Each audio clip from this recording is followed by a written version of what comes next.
Je rappelle que vous êtes philosophe, conférencière, mais aussi chroniqueuse. Et il y a un an, vous avez sorti votre premier ouvrage, Vers une maternité sans corps, un sujet très lourd, paru aux éditions de l'Observatoire, un essai dans lequel vous racontez l'évolution de la maternité qui se détache petit à petit du corps. Comment vous avez fait cette analyse ? Alors en fait, j'ai choisi ce sujet parce que je travaillais sur des problématiques de bioéthique, donc la philosophie peut être pratique, vous voyez, dès le départ. Et donc, voilà, je me suis éprise pour ce sujet qui était assez délaissé. La philosophie, la maternité, c'est pas forcément un sujet de philo à la base. Et pourquoi, à votre avis ? Pourquoi ? Parce qu'il y a eu beaucoup d'hommes. Je veux dire, à un moment donné, c'est aussi une réalité. Et donc, la paternité a pu être pensée, la maternité assez peu. Et puis, il y avait quelque chose d'assez évident, la maternité est affiliée au corps. Et aujourd'hui, cette remise en question contemporaine à laquelle on assiste de par les possibilités techniques, technologiques que nous avons, de dissocier la maternité du corps, par des pratiques telles que la gestation pour autrui ou l'utérus artificiel à terme. Bref, ce sont des choses qui posent de nouvelles questions passionnantes. Et toutes les problématiques de genre aussi aujourd'hui, de changement de genre, ça pose des questions et c'est là que la philosophie rentre en scène pour moi. Et qu'est-ce que vous pensez de cette situation, vous ? Je pense qu'elle nous interroge, qu'on y est. Je pense pas que ce soit Aldous Huxley, on parlait déjà dans les années 30. Il y avait cette idée de l'utérus artificiel, de toutes ces choses-là. Là, on est en 2023. On dessine un paysage qui dissocie la maternité du corps pour la filier à la volonté. On est dans un monde où la volonté l'emporte sur tout. Je dis souvent un corps perdu. Le corps de la vie, la planète, la Terre, la volonté l'emporte. Pareil pour le corps de la femme. Le corps doit toujours courir après la volonté. Et si la volonté choisit qu'on peut être mère sans porter et qu'on a les moyens techniques de le faire, eh bien le corps pourra être mis de côté. Mais vous trouvez ça effrayant, vous, en tant que femme, en tant que mère aussi ? C'est difficile parce que moi, j'essaye d'être audible et je sais combien le fait d'être tranchant rend les choses inaudibles. Donc, je suis quelqu'un d'assez sensible sur ça. Donc, je sais pas si je pense pas que ce soit effrayant. En tout cas, c'est interpellant. Et c'est un monde qu'on dessine en faisant des choix qui peuvent paraître pas grave ou pas très important en conséquence. Or, il y a un parcours, et c'est ça qui me passionne, c'est ces dominos, ces effets, la PMA, la GPA, toutes ces choses-là.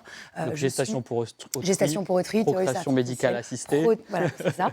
Et donc, ce que je trouve passionnant, c'est d'étudier l'impact de choses que l'on crée, juste d'abord de les interroger avant de les juger et de les condamner. C'est ce que vous faites dans ce livre, que vous dédiez à vos enfants. Quel rapport vous avez eu un voyage en mer. En mer, il y a des deux mers. Bien sûr, c'est ça. Quel rapport vous avez eu avec vos maternités ?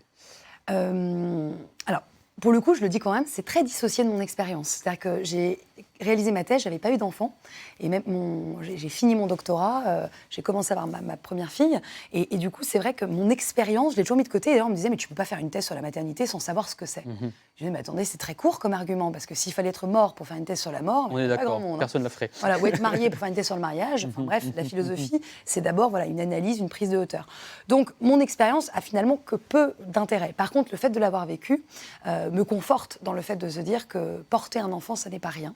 Et que cette expérience, la volonté ne peut pas... quand on est enceint, il y a des choses qui se passent en nous qui ne sont pas totalement de nous ou maîtrisables par l'esprit ou la volonté. Et j'aime beaucoup, je crois qu'il y a quelque chose de poétique dans le fait de croire que le corps, en tout cas, dit des choses et qu'il faut savoir l'écouter. Mais c'est peut-être pour cela que les hommes philosophes n'ont jamais parlé de maternité, parce qu'eux, ils ne peuvent pas vivre et connaître ça. Vous étiez la bonne personne pour partager cette expérience, même si ça a été... post-écriture. Est-ce que, puisqu'on parle d'écriture, la poésie, depuis tout à l'heure, vous anime, on l'a bien compris. Est-ce qu'elle a plus de place dans la philosophie ? Alors, je crois que... je suis très sensible aux mots. MOTS, évidemment. Ça me rendrait moins sympa, sinon. Mais voilà, je suis très sensible aux mots et je suis convaincue que la plupart des mots MAUX, viennent des mots MOTS qu'on utilise, qu'on explique souvent que trop peu ou mal, qu'on lâche à l'envolée. Ça. Et soit les mots peuvent être moteurs, soit peuvent créer des mots. Un frein. Voilà. Et c'est pour ça que la philosophie, d'ailleurs, a souvent été indigeste, parce que inaccessible. Déjà, vous lisez, vous dites « Oh là là, mon Dieu, c'est terrible ». Vous la rendez accessible, notamment par le biais de votre spectacle, qui s'appelle « Philosophons autour d'un verre de La Fontaine ». Qu'est-ce que vous aimez dans ce genre littéraire, la poésie ? Alors, ce que j'aime, j'aime beaucoup le côté dansant, chantant. Je pense que c'est un bon moyen mémotechnique. Quand les mots riment, il y a quelque chose vraiment qui accompagne le propos et on peut du coup se souvenir en faisant jouer les mots. Ou chanter, il y a quelque chose de très dansant. Donc ça, vraiment, j'y suis Vous dites que c'est la langue des oiseaux. La langue des oiseaux, alors vu que je travaille beaucoup sur La Fontaine, les animaux, il y a quelque chose de l'ordre de la langue des oiseaux, c'est de faire... Ça me renvoie un peu, vous savez, la chanson, alors c'est très bateau, hein, trois petits chats, trois petits chats. Oui. Voilà, vous voyez, trois petits chats, chapeau de paille, chapeau de paille. À la fin du mot, vous commencez un nouveau mot. Quand vous pratiquez la langue des oiseaux, ou une façon de jouer avec les mots, vous pouvez faire rimer la fin d'un mot avec le mot qui suit. Eh bien, on va écouter un petit extrait d'ailleurs, parce que vous parlez gymnastique. des oiseaux, on va prendre l'air et aller au jardin. Revenons sur Terre. Tel était l'appel de Voltaire. Vole de tes propres ailes les pieds sur Terre. Pour ce faire et faire savoir l'importance de notre savoir-faire, il nous donne ce tuyau. Il nous fait une fleur, puisque la vie ne nous en fait pas. Cultive ton jardin. Et est-ce que la langue des oiseaux, que vous aimez beaucoup, c'est le fil conducteur de votre spectacle? Alors oui, alors là, c'est pas vraiment de la langue des oiseaux. Parce que vous voyez, je joue pas forcément. Là, je joue avec les mots. Oui. Donc d'ailleurs, je suis pas enfermée comme... Il y a vraiment une distinction entre les deux. Il y a une distinction dans le sens où je me cantonne pas à m'obliger à devoir finir un mot pour commencer un autre. Sinon, ça rend l'exercice un peu... voilà, il y a quelque chose... Ça va vous rendre chèvre. Voilà. Il y a quelque chose... Là, c'est vraiment... Moi, je suis très métaphore. J'adore filer une métaphore. Voilà, bucolique, on l'a compris, le tuyau, la plante, etc. Il y a cette idée. Donc moi, j'aime plutôt jouer avec les mots. J'ai pas d'école qui me fait dire que je pratique telle forme de jeu de mots. J'aime le jeu parce que justement, je pense que ça permet de déjouer des choses et je pense que la forme joue énormément. Et j'ai pas trop osé en user en philosophie parce qu'on nous disait que la forme pouvait desservir le fond si justement on cherche à en jouer.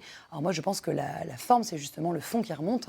Et donc, ça permet de mettre en avant des choses profondes. Et comment vous avez écrit votre spectacle pour que le spectateur ne se perde pas dans ses envolées lyriques? Attendez, je ne l'ai pas fait encore. Parfois... Il va peut-être se perdre. Mais il est déjà écrit, là. Oui, il est écrit. Je vous rassure.